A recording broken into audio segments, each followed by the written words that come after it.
dan suara ya, apalagi waktu itu bahkan Pak SBY masih punya kesempatan untuk nyalon ya di 2009 setelah di 2014 terpilih menjadi presiden. Nah, strategi yang sama kan dipakai juga di sekarang, dan sehingga tidak menutup kemungkinan strategi ini juga akan dipakai di masa-masa yang akan datang oleh presiden-presiden yang lain, karena memang ini secara regulasi tidak ada larangan ya, ini kan akhirnya diskusinya selalu saja dikembalikan ke soal etika. Gitu. Nah, tetapi yang menurut saya jauh lebih penting adalah bahwa masyarakat ini juga terjadi di pemilu-pemilu di luar negeri, Brasil juga terjadi kasus-kasus pembagian bahasa pemilihan. Nah, sehingga menurut saya salah satu solusinya adalah ya pendidikan politik ya dari warga negara ya, bahwa ini memang tipikal biasanya dilakukan oleh mereka yang punya kepentingan dan punya sumber daya, akses terhadap sumber daya negara untuk melakukan ini. Tetapi ya sebagaimana saya sampaikan, terima saja bansos itu, tetapi untuk pilihan tentu saja tidak perlu disandera ya, oleh siapa yang membeli, karena bagaimanapun juga ini juga sudah kemudian disampaikan ya oleh bahkan Menteri Keuangan ya, kemudian juga menyampaikan bahwa sumber dana dari bansos ini adalah BPN gitu ya, untuk menyadarkan masyarakat bahwa ini bukan dari sumber personal, meskipun semuanya tidak melanjutkan bahwa proses personalisasi atau klaim itu tentu saja bisa terjadi. Jadi bagian dari strategi para peserta pemilu itu untuk masyarakat kita yang memang masih sangat paternalistik ya. Ini bagian dari strategi patronage untuk mobilisasi elektoral, artinya masyarakat yang paternalistik itu masih melihat siapa yang memberi dan kemudian dari yang dia terima dan itu ada semacam kehendak ya atau keinginan untuk membalas pemberian itu, misalnya dengan cara memilih yang memberi itu di pemilu ini. Dieksplorasi banyak di bukunya House ya, kemudian yang dimana kemudian mekanisme kultural seperti ini bisa dipakai ya, di make use ya, dimanfaatkan oleh peserta pemilu. Sehingga menurut saya dengan kondisi seperti ini memang mungkin yang terbaik itu adalah soal pendidikan politik ya warga negara ya, bahwa ini bukan dari personal, dan tentu saja karena ini dari negara tidak ada kaitannya dengan pilihan ya. Tapi ya memang itu tidak mudah dilakukan karena memang kultur paternalistik dari masyarakat kita ini kan juga masih sangat besar. Nah, sehingga adalah langsung aja, sehingga kalau tadi disinggung ada film tertipu, kami di riset kita tentang money politics itu sudah ada dari elections sejak pemilu 2014 tidak. Meskipun embrionya ini sudah ada di pemilu 2009 ya, terus bayi ini, tetapi terlihat awalnya itu brutal itu di 2014 dan semakin brutal di 2019 dan semakin brutal di 2024. Terlepas dari siapapun komisionernya ya Pak ya. Tapi itulah realitas yang ada di kita. Jadi dirty elections ini memang salah satu karakter dari pemilu, terutama pemilu legislatif kita ya, di mana uang itu bekerja dengan sangat dominan di dalam pemilu. Ini kami lagi riset juga sekarang ini dengan IDLB, Leiden dan juga sampai kapan di dia ini salah satu beberapa ini ada di sini. Kami sedang meneliti soal pembiayaan kampanye ya. Nanti kami akan komparasikan antara itu dan Ya, jadi beberapa pola yang sejauh ini kita tangkap atau kami tangkap, mungkin Faiz kalau ada temuan lapangan lain mungkin bisa dicek. Itu sebenarnya untuk perubahan ini itu tidak ada. Jadi kalau tadi judulnya itu jurus-jurus baru, jurusnya jurus lama. Kembangannya ya, kalau di bedah itu ada istilah kembangan. Tapi jurusnya itu ya itu aja. Cuma bagaimana jurus itu divariasikan dengan dengan berbagai macam kekayaan yang lain, itu bukan itu yang terjadi. Beberapa pola lama ini sebenarnya kan politik uang ini sudah bisa ini pola besarnya kita dapatkan ya, karena sejak 2014 itu terjadi ya. Seharusnya kita semua aware, cuma ya nggak tahu kenapa kita semua nggak aware ya, rumus undang-undangnya, ya peserta pemilunya, ya penyelenggaranya, ya pemilihnya itu ya MUI itu sudah melarang, sudah fatwa haram politik uang itu sudah lama dikeluarkan oleh MUI, tapi ya sudah efek.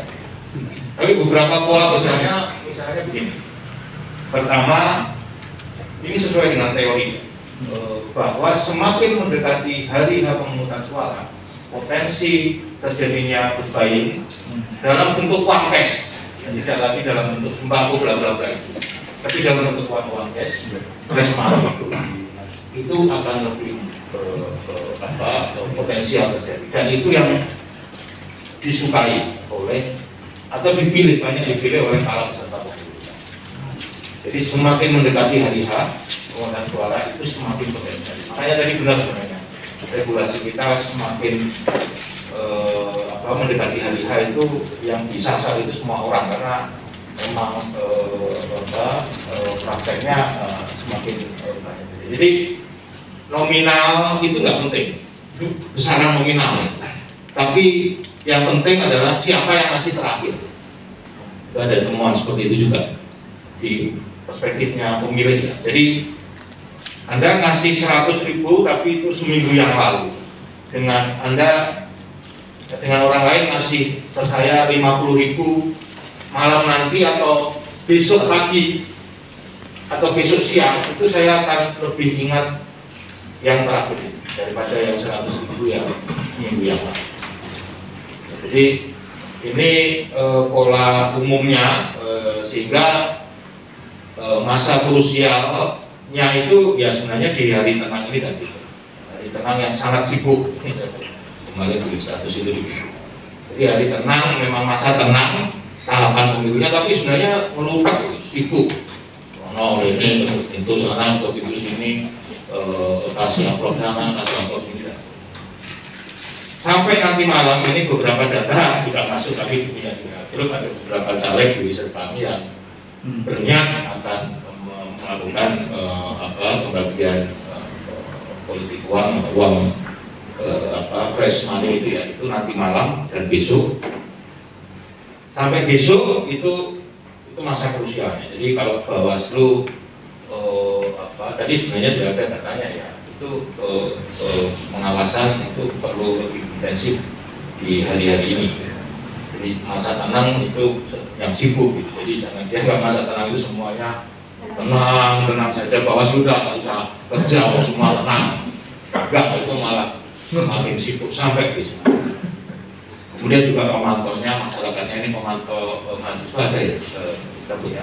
Ada. Nah, itu mungkin juga perlu momen-momen kritis hari ini sampai besok.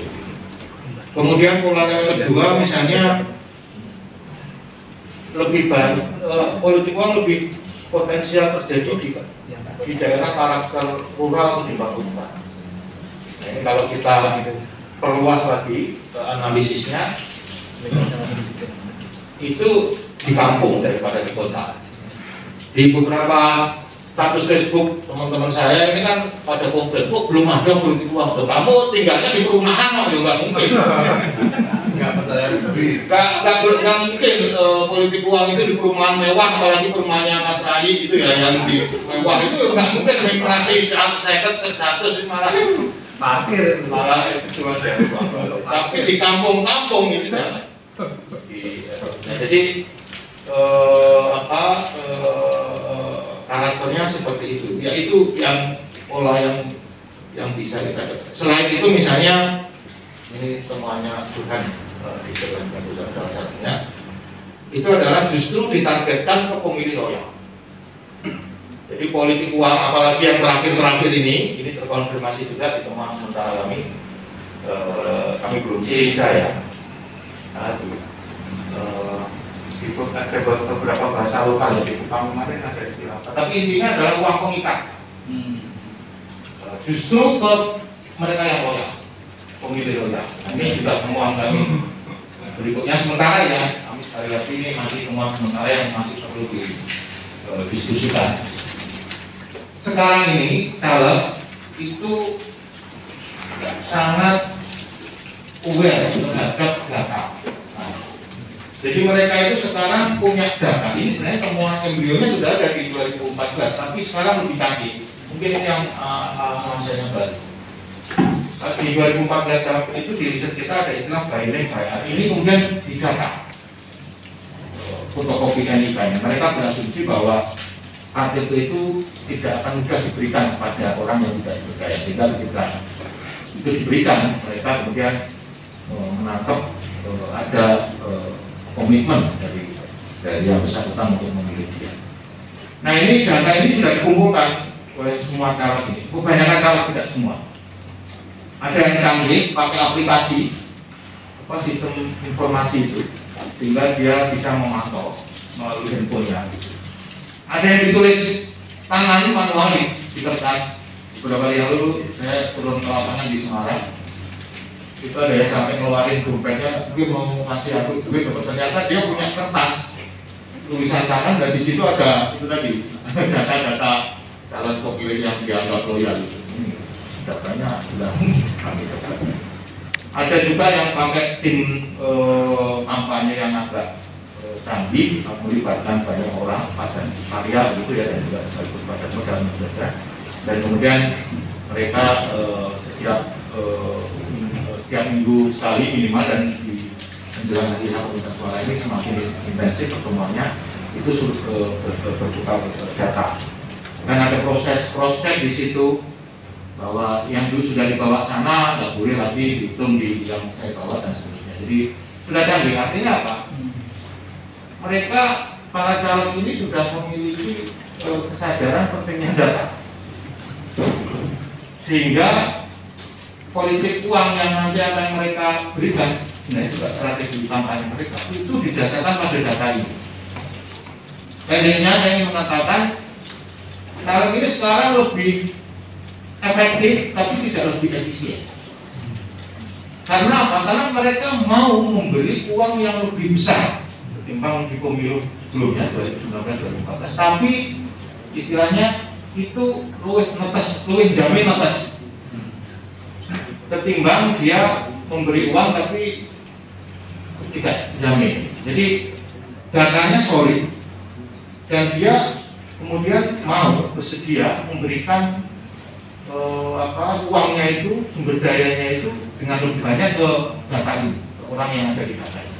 Jadi saya katakan ini memang lebih efektif, tetapi tidak efisien karena pengeluaran dari para caleg itu banyak sekali. Kami juga sedang mengeksplorasi persentase untuk vote buying ini, pembelian suara, terutama di masa-masa menjelang hari suara itu berapa persen dari total budget pendanaan mereka. Ini kami sudah beberapa data mengatakan itu sekitar 30%. Ada beberapa kemarin ada flow juga itu hampir sama Mas dengan biaya yang kami keluarkan untuk tatap muka. Tatap muka itu kan mereka mengundang orang, masih konsumsi, masih transportasi, itu biayanya juga sangat besar. Dan itu kata ada beberapa calon yang